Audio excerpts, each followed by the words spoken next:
The Stories Julian Tells by Anne Cameron.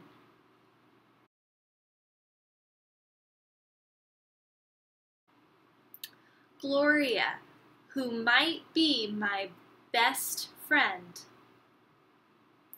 If you have a girl for a friend, people find out, and they tease you.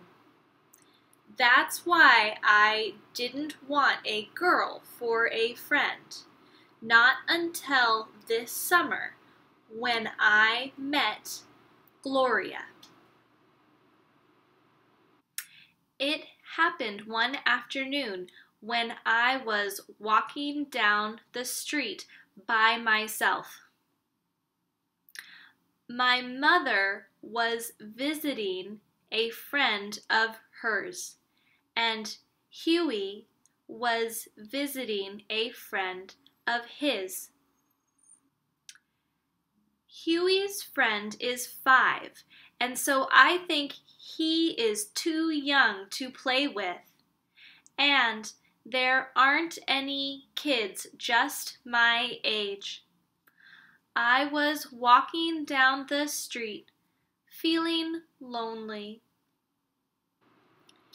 A block from our house, I saw a moving van in front of a brown house, and men were carrying in chairs and tables and bookcases and boxes full of I don't know what. I watched for a while, and suddenly I heard a voice right behind me. "Who are you?" I turned around, and there was a girl in a yellow dress. She looked the same age as me. She had curly hair that was braided into 2 pigtails with red ribbon at the ends. "I'm Julian," I said. "Who are you?" "I'm Gloria," she said. "I come from Newport. Do you know where Newport is?" I wasn't sure, but I didn't tell Gloria. "It's a town on the ocean," I said. "Right," Gloria said. "Can you turn a cartwheel?"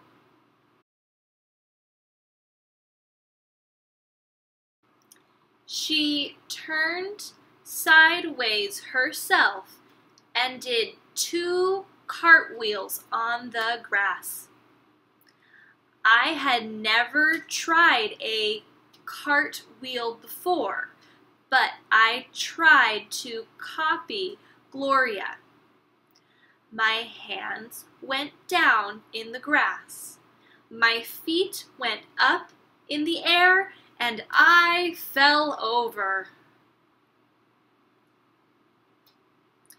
I looked at Gloria to see if she was laughing at me. If she was laughing at me, I was going to go home and forget about her. But she just looked at me very seriously and said, "It takes practice." And then I liked her. "I know where you can find a bird's nest in your yard," I said.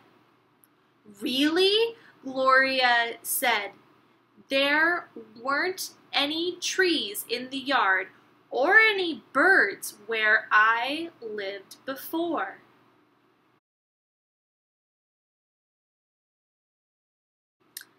I showed her where the robin lives and has eggs. Gloria stood up on a branch and looked in.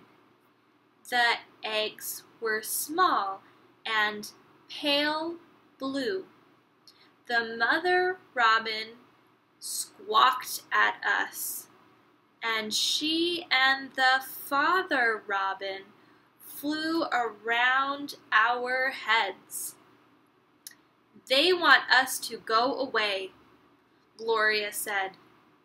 She got down from the branch, and we went around to the front of the house and watched the moving men carry 2 rugs and a mirror inside. "Would you like to come over to my house?" I said. "All right," Gloria said, "if it is all right with my mother." She ran into the house and asked. It was all right, so Gloria and I went to my house, and I showed her my room, my games, and my rock collection, and then I made strawberry Kool-Aid, and we sat at the kitchen table and drank it.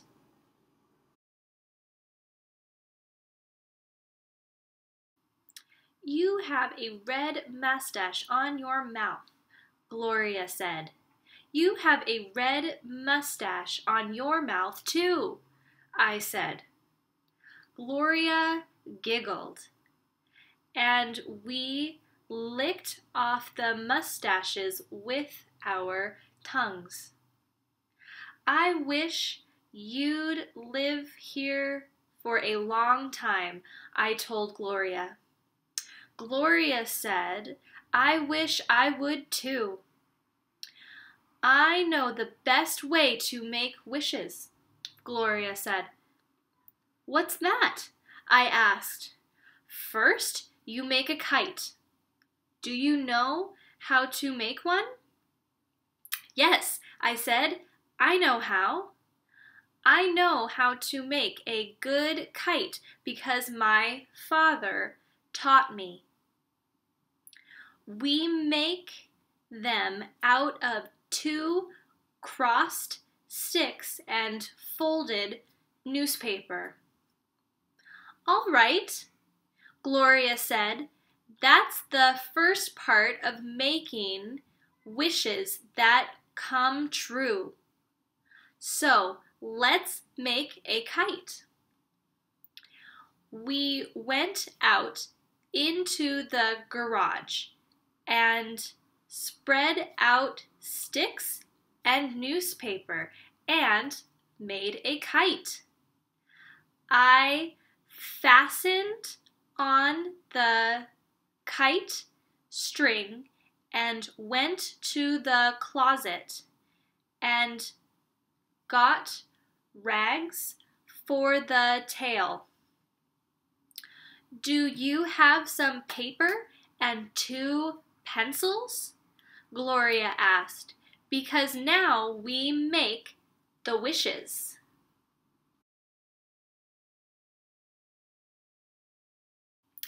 I didn't know what she was planning, but I went in the house and got pencils and paper. "All right," Gloria said. "Every wish you want to have come true, you write on a long, thin piece of paper. You don't tell me your wishes. I don't tell you mine. If you tell, your wishes don't come true. Also, if you look at the other person's wishes, your wishes don't come true." Gloria sat down on the garage floor again and started writing her wishes. I wanted to see what they were, but I went to the other side of the garage and wrote my own wishes instead. I wrote,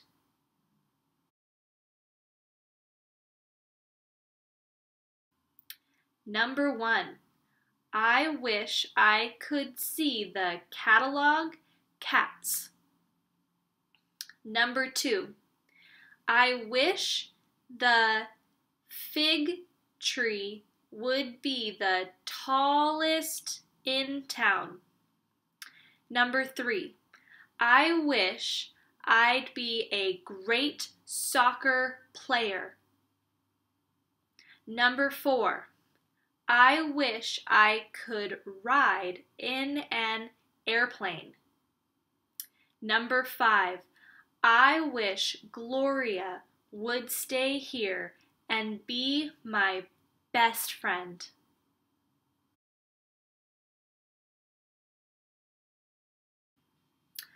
I folded my 5 wishes in my fist and went over to Gloria. How many wishes did you make? Gloria asked. 5, I said. How many did you make? 2, Gloria said. I wondered what they were.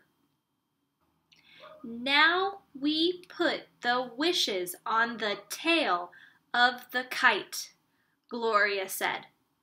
Every time we tie one piece of rag on the tail, we fasten a wish in the knot. You can put yours in first. I fastened mine in, and then Gloria fastened hers, and we carried the kite into the yard. You hold the tail, I told Gloria, and I'll pull.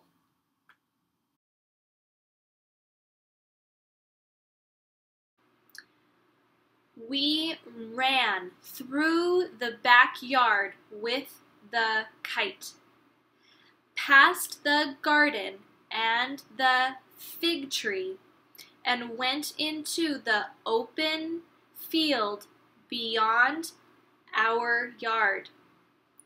The kite started to rise. The tail jerked heavily like a long white snake. In a minute, the kite passed the roof of my house and was climbing toward the sun. We stood in the open field looking up at it. I was wishing I would get my wishes. I know it's going to work, Gloria said. How do you know? When we take the kite down, Gloria told me, there shouldn't be one wish in the tail. When the wind takes all your wishes, that's when you know it's going to work. The kite stayed up for a long time. We both held the string.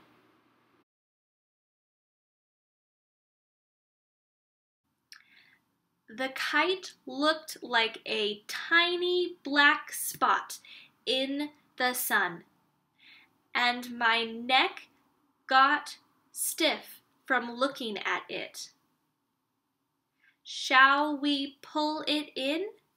I asked. All right, Gloria said.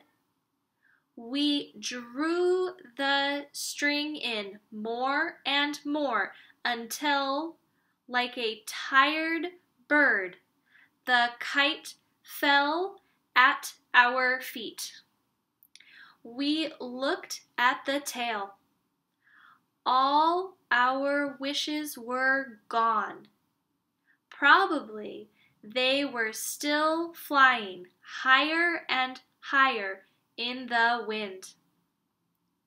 Maybe I would see the catalog cats and get to be a good soccer player and have a ride in an airplane and the tallest fig tree in town. And Gloria would be my best friend.